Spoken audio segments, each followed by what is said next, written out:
first. So let's bring in our political editor, Andrew Clennell, get to the politics of the day and a bit of a back to the future issue. We're talking about TPVs today. Yes, we are, but I guess not in the panic tones that we used to talk about them, Kieran. I thought it was interesting in question time there, the opposition really targeting the PM. He got almost every single question, I think. No questions for the likes of Jim Chalmers or any other minister. But they started off on the temporary protection visas, briefed out overnight that they were delivering their election promise, essentially, to allow those who came by boat prior to Operation Sovereign Borders in 2013, who'd been here all this time on temporary protection visas, to apply for permanent settlement. It involves about 19,000 people. Peter Dutton, former Home Affairs Minister, he never made this move. Unsurprising then to see him ask the first question on that in question time. I refer to the government's decision to abolish temporary protection visas when Prime Minister Kevin Rudd took a similar decision in 2008. The result was more than 800 boats and 1,200 deaths at sea.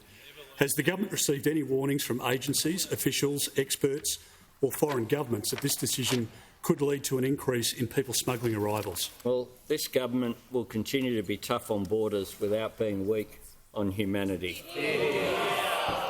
So what we have in terms of those people is that during the 9 years in which they were in office, the 9 years, not one of those people was sent back.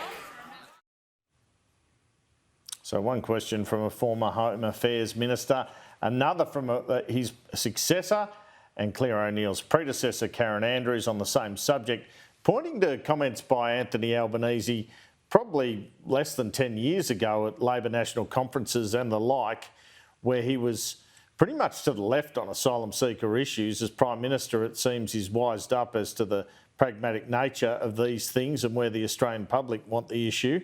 But Karen Andrews was attacking his record here. I refer to the fact that this Prime Minister has spent decades as an activist seeking to change Labor policy on border protection, including campaigning against boat turnbacks, offshore processing and temporary protection visas.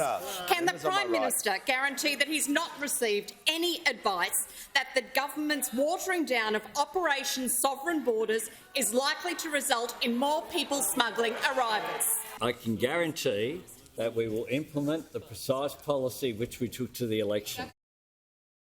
Another question from the Nationals leader and the government suggesting you had a bit of front, asking this about pork barrelling. Probably a fair point, isn't it, given the sports rorts, John Barilaro.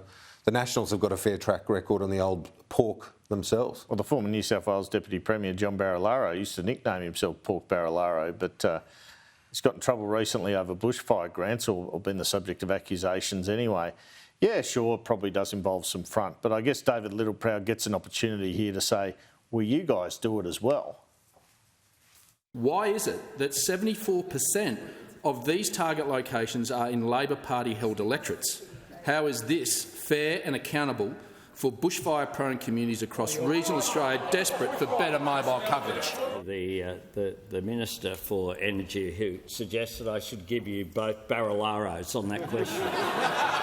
To come in here and ask a question about pork barrelling, because when you go for a walk near the Sydney Harbour Bridge past North Sydney Pool, you pass a project that was funded under the regional scheme because some people from the country might swim in it sometimes.